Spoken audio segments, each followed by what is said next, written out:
Hi friend, this is Santosh Singh और आज हम लोग जो है class 9th NCERT what is democracy and Y democracy पढ़ेंगे। ठीक है, चैप्टर 1। बेसिकली चैप्टर में हमको यही जानना है कि डेमोक्रेसी होता क्या है और डेमोक्रेसी क्यों इम्पोर्टेंट है।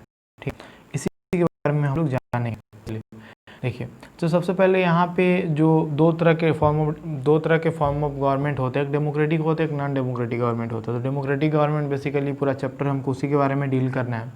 जहाँ तक नॉन डेमोक्रेटिक गवर्नमेंट का बात है, तो जितने भी बाकी फॉर्म ऑफ गवर्नमेंट होते हैं सब नॉन डेमोक्रेटिक हो जाएगा, जैसे कि ऑटोक्रेसी है, मोनार्की है, डिक्टेटरशिप है, ये सभी फॉर्म ऑफ गवर्नमेंट क्या हो जाएंगे, नॉन डेमोक्रेटिक गवर्नमेंट हो जाएंगे। तो बेसिकली चैप्टर हमारा व्हाट इज़ डेमोक्रेसी पे ही कंसर्न है, तो हम लोग उसी पे रहेंगे। ठीक, बेसिकली डेमोक्रेसी क्या होता है, तो डेमोक्रेसी हम लोग मतलब बचपन से क्लास 6 से ही पढ़ने लगते हैं। व्हाट इज़ डेमोक्रेसी, क्या होता है डेमोक्रेसी, होता क्या। तो यहाँ पे कुछ डिस्कशन दे रखा है, एक मैम है लिंगडो मैडम और बाकी के बच्चे हैं, उनके बीच में डिस्कशन है। तो मसला ये है कि बच्चे ये पूछते हैं कि आखिर डेमोक्रेसी का डिफिनीसन हमको जानने का क्या ज़रूरत है। मतलब हम लोग इससे पहले जो चैप्टर था उसमें हम लोग डेमोक्रेसी के बारे में देखे, स्टोरी पढ़े डेमोक्रेसी, लेकिन अब हमको डेमोक्रेसी का डिफिनीसन जानने की क्या ज़रूरत है। देखिए, इसमें पूरे स्टोरी का सार यही है कि जैसे कि बहुत ऐसा चीज़ होता है जिसको हम लोग बचपन से यूज़ करते आ रहे हैं, जैसे कि बिजली चमकना, थंडरिंग, ये सब हम लोग बचपन से देखते आ रहे हैं, पेन, लव, अफेक्शन। लेकिन क्या आपको इन सब चीज़ों का कारण और डिफिनीसन पहले पता था? नहीं। एक वक्त आने के बाद आपको 8 क्लास में पता चला कि लाइटनिंग क्यों होता है, इलेक्ट्रिक करंट क्या होता है। ठीक उसी तरीके से हम लोग भले डेमोक्रेसी में रह रहे हैं, जी रहे हैं, लेकिन डेमोक्रेसी क्या होता है ये जानना बहुत ज़रूरी है। क्यों? क्योंकि दुनिया में कई सारे ऐसे फॉर्म ऑफ गवर्नमेंट्स है, मतलब कई सारे ऐसे स्टेट है जहाँ पे जो गवर्नमेंट है वो खुद को डेमोक्रेटिक कहता है, लेकिन वास्तव में जो थ्योरेटिकल डेमोक्रेसी होता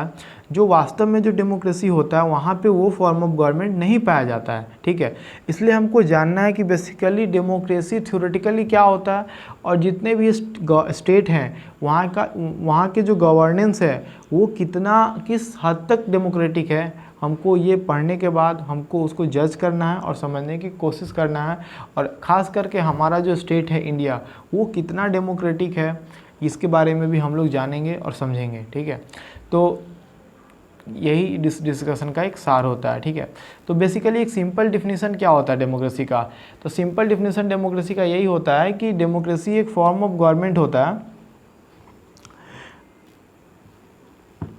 डेमोक्रेसी एक फॉर्म ऑफ गवर्नमेंट होता है, ठीक है, जिसमें क्या होता है, जो रूलर्स होते हैं वो लोगों के द्वारा चुने जाते हैं। ठीक है, जो रूलर्स होते हैं वो लोगों के द्वारा क्या होते हैं, चुने जाते हैं। ठीक है, पर क्या ये डिफिनीसन काफ़ी अपने आप में कि जो रूलर्स होते हैं वो लोगों के द्वारा चुने जाते हैं। ठीक है, तो यहाँ पे इस डिफिनीसन में कई सारा सार है। ठीक है, उसके बारे में हम लोग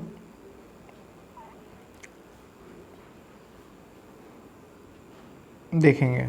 ठीक है, तो डेमोक्रेसी में बेसिकली हम लोग जो पढ़ते आ रहा है डिफिनीसन, वो क्या होता है, डेमोक्रेसी जो form of government in which rulers are elected by the people, जो रूलर्स होते हैं लोगों के द्वारा चुने जाते हैं। ठीक है, इसी में हम लोग देखे थे कि म्यांमार, चीन, ये सब कुछ स्टोरी है, पीछे पहले चैप्टर में था। म्यांमार में जहाँ पे मिलिट्री कूप हो जाता है और वहाँ की सरकार को, डेमोक्रेटिक इलेक्टेड गवर्नमेंट को हटा दिया जाता है और मिलिट्री का शासन हो जाता है। वहीं पे चीन में एक स्टोरी है कि चीन में जो एक डेमोक्रेटिक एस्टेब्लिश गवर्नमेंट होता है उसको हटा करके और मिलिट्री फिर से पावर में आ जाता है, फिर मिलिट्री हटती है, फिर डेमोक्रेसी आता है।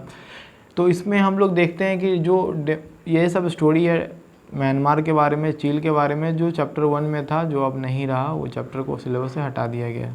ठीक है, तो यहाँ पे कुछ डिफिनीसन दे रखा है कि democracy give every man right to his own operation, democracy consist of choosing dictatorship. ये सारे वो डिफिनीसन है जिसको हम लोग जो है सो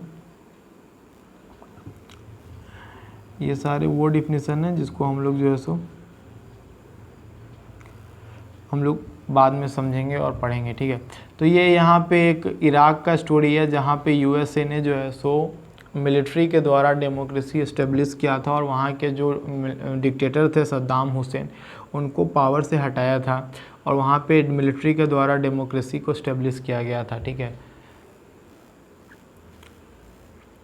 बेसिकली अब हम लोग आते हैं मुद्दे पे, ठीक है। देखिए डेमोक्रेसी क्या होता है कि डेमोक्रेसी एक ऐसा फॉर्म ऑफ गवर्नमेंट होता है जिसमें रूलर्स लोगों के द्वारा चुने जाते हैं। तो पहला सवाल है हमारा ये कि रूलर्स कौन होते हैं, दूसरा उनको चुना किस प्रोसेस के द्वारा जाता है। जो इलेक्शन होता है वो basically what is election and how should it be conducted, इसको कैसे कंडक्ट करना है और कौन लोग इसको चुनेंगे, ठीक है।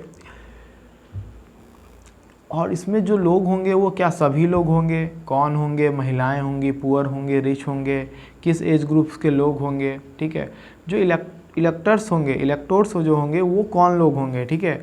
और फाइनली जो फॉर्म ऑफ गवर्नमेंट होगा वो कैसा फॉर्म ऑफ गवर्नमेंट होगा, क्या वो डेमोक्रेटिक होगा या नहीं होगा। इन सभी सवालों का जवाब हम लोग समझेंगे जब हम लोग जान जाएंगे। इन सभी सवालों का जवाब पहला ये कि रूलर्स कौन होगा, दूसरा इलेक्शन कैसे होगा, तीसरा चुनने वाले लोग कौन होंगे, चौथा फॉर्म ऑफ गवर्नमेंट कैसा होगा। इन सभी चीज़ों को जब हम लोग डेमोक्रेटिकली देखेंगे कि डेमोक्रेसी में रूलर्स कौन हो सकते हैं, डेमोक्रेसी में इलेक्शन कैसे होता है, डेमोक्रेसी में कौन लोग इलेक्टोर्स होते हैं, और चौथा फॉर्म ऑफ गवर्नमेंट कैसा होगा। इन सभी चारों सवालों का जवाब एक डेमोक्रेसी के थ्योरी में क्या होता है और वास्तव में दुनिया में कैसे होते आया है या कैसे चल रहा है, इन सब को जब हम लोग कंपेयर करेंगे तो हम समझ पाएंगे कि वास्तव में डेमोक्रेसी होता क्या है, ठीक है। आज का लेसन यहीं पे ख़त्म करते हैं। आने वाले लेसन में हम लोग आगे के टॉपिक्स के बारे में स्टडी करेंगे, ठीक है। जय हिंद।